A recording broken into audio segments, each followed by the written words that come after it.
ఏపీలో కూటమి ప్రభుత్వం డేటా సెంటర్లను తీసుకొచ్చేందుకు పెద్ద ఎత్తున ప్రయత్నాలు చేస్తుంది. ఇప్పటికే విశాఖపట్నంలో గూగుల్ డేటా సెంటర్ నిర్మాణానికి శ్రీకారం చుట్టింది. అంతేకాకుండా మరికొన్ని ప్రముఖ సంస్థలు కూడా విశాఖలో డేటా సెంటర్లను ఏర్పాటు చేసేందుకు ప్రభుత్వం మార్గం సుగమం చేసింది.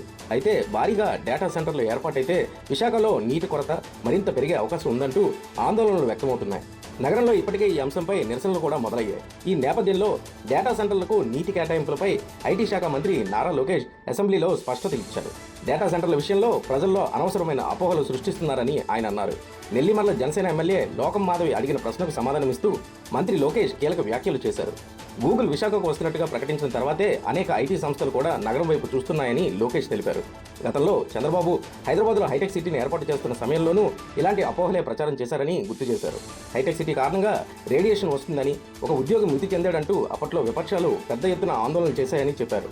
అప్పట్లో ప్రభుత్వం వెనక్కి తగ్గి ఉంటే హైదరాబాద్ ఇవాళ ఐటీ సిటీగా అభివృద్ధి చెందేది కాదన్నారు. ఇప్పుడు డేటా సెంటర్ల విషయంలోనూ ఇదే తరహాలో అపోహలు ప్రచారం చేస్తున్నారని పేర్కొన్నారు.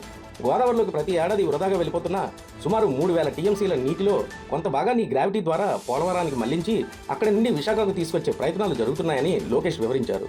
ప్రస్తుత సాంకేతిక ప్రకారం విశాఖలో 6.5 గిగావాట్ల సామర్థ్యం కలిగిన డేటా సెంటర్లు ఏర్పాటైతే సుమారు 3 టీఎంసీల నీరు అవసరమవుతుందని తెలిపారు. పరిశ్రమలకు ఇప్పటికే కేటాయించిన నీటి వాటా నుంచి డేటా సెంటర్లకు అవసరమైన నీటిని అందిస్తామని మంత్రి స్పష్టం చేశారు. ఇందుకోసం ప్రత్యేక పైప్లైన్ ద్వారా నీటిని సరఫరా చేస్తామని, విశాఖ నగరానికి కేటాయించిన నీటిని డేటా సెంటర్ల కోసం మళ్లించే ప్రసక్తే లేదన్నారు. అధ్యక్ష, కొంచెం నాకు కూడా సమయం ఇవ్వాలి అధ్యక్ష, ఎందుకంటే చాలా ఇంపార్టెంట్ క్వశ్చన్ ఇది. కేవలం ఇక్కడ ఉన్న సభ్యులకే కాదు, విశాఖపట్నంలో ఉన్న ప్రజలు కూడా సమాధానం చెప్పాల్సిన బాధ్యత ఒక ఐటీ శాఖ మార్చిలుగా నా పైన ఉంది అధ్యక్ష. ఎందుకంటే గడిచిన కొన్ని రోజులుగా నేను చూస్తున్నా అధ్యక్ష, కావాలని కొంతమంది డేటా సెంటర్ల మీద అనేక అపోహలు సృష్టిస్తున్నారు అధ్యక్ష.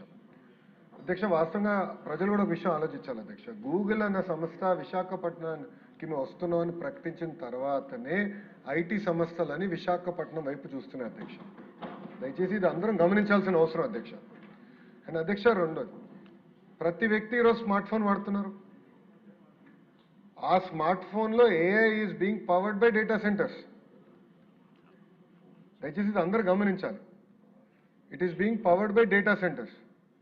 మన సావరినిటీ కోసం ఇప్పుడున్న జియో పొలిటికల్ ఇష్యూస్ వల్ల భారతదేశంలో మనం data centres on hour soil మనం చేపించుకోవాల్సిన బాధ్యత మనందరి పైన ఉంది అధ్యక్ష. ఇక్కడ ఒక విషయం అధ్యక్ష, ఇది ఎందుకో నేను చాలా ఇంపార్టెంట్ ఇష్యూ అంటున్నానంటే, 1995లో గౌరవ ముఖ్యమంత్రి చంద్రబాబు నాయుడు గారు ఆనాడు అందరం ఐటీ నేర్చుకోవాలి, సెక్రటేరియట్లో కూడా కంప్యూటరైజేషన్ రావాలని పిలిపించారు అధ్యక్ష.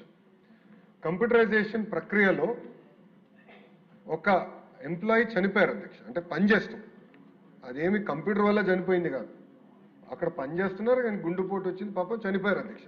అప్పుడున్న ప్రతిపక్షంలో ఉన్న వాళ్ళు ఏమన్నారంటే, కంప్యూటర్ రేడియేషన్ ఇస్తుంది, ఆ రేడియేషన్ వల్ల ఈ ఎంప్లాయీ చనిపోయారని ఆనాటి ప్రతిపక్షంలో ఉన్న వాళ్ళు ఆరోపణలు చేస్తాం జరిగింది అధ్యక్ష. కానీ అదే కానీ ఇన్నుంటే, ఆ రోజు ఆ మాట కానీ ఇన్నుంటే హైదరాబాద్ ఈరోజు ఈ స్థాయికి వచ్చేది కాదు అధ్యక్ష. With all due respect everyone, data centre is also like that. ఇప్పుడు మీరు అన్నట్టు డేటా సెంటర్ విషయంకి వచ్చేగల ప్రధానంగా మేడం గారు ఒక 3-4 అంశాలపై చెప్పారు అధ్యక్ష. మొదటిది నీటి భద్రత గురించి చెప్పారు అధ్యక్ష. మళ్ళీ నేను అందరు గౌరవ సభ్యులందరూ చెప్తున్నాను, ఈరోజు గోదావరి నుంచి నార్మల్ ఇయర్ 5 years యావరేజ్గా తీసుకుంటే సుమారుగా 3000 టీఎంసీలు బే ఆఫ్ బెంగాల్లోకి వృధా అవుతుంది అధ్యక్ష. మనం పోలవరం పెట్టి ఆ నీటిని ఇంపౌండ్ చేసి ఆ నీరుని గ్రావిటీ ద్వారా విశాఖపట్నానికి తీసుకొస్తున్నాం, అది అందరికి తెలిసిన విషయమే.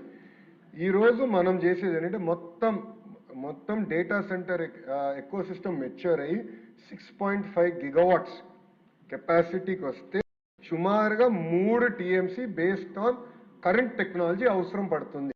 మళ్ళీ చెప్తున్నా, కరెంట్ టెక్నాలజీ ఆఫ్ టుడే అధ్యక్ష. నేను స్వయంగా డేటా సెంటర్స్ చూశాను. నేను పాలో ఆల్టోలో ఇంటెల్ ఏర్పాటు చేసిన డేటా సెంటర్కి వెళ్ళి చూశాను. అక్కడ మొత్తం ఎయిర్ కూల్ టెక్నాలజీ వాడుతున్నారు, not water cool technology. So technologies కూడా చాలా ఫాస్ట్గా ర్యాపిడ్గా ఎమర్జ్ అవుతున్నాయి, కొత్త టెక్నాలజీలు వస్తున్నాయి. వాటర్ వినియోగం కూడా తగ్గించుకుంటున్నారు, ఎనర్జీ అవసరాలు కూడా తగ్గించే టెక్నాలజీ ఈరోజు వస్తుంది అధ్యక్ష. అది నంబర్ 1. నంబర్ 2, పోలవరం నుంచి వస్తున్న నీరు ప్రత్యేకంగా విశాఖపట్నానికి డెడికేటెడ్ ఎలక్ట్రిసిటీ సిటీకి కావాల్సిన అవసరం, అంటే ప్రజలకి కావాల్సిన అవసరాలు, అర్బన్ అవసరాలు 1, ఇండస్ట్రీకి కావాల్సిన అవసరాలు 2, మూడోది రైతులు కావాల్సిన అవసరాలు చాలా క్లియర్గా స్పష్టంగా దాంట్లో పొందుపరచడం జరుగుతుంది. ఇండస్ట్రీకి ఇస్తున్న నీరు నుంచే డేటా సెంటర్ నీరు మేము తీసుకుంటాం జరుగుతుంది. అది రెండోది. మూడోది ఇప్పుడే చెప్పినట్లు కూలింగ్ టెక్నాలజీ కూడా మారుతుంది, అడ్వాన్స్ టెక్నాలజీస్ వస్తున్నాయి. దానివల్ల పర్ యూనిట్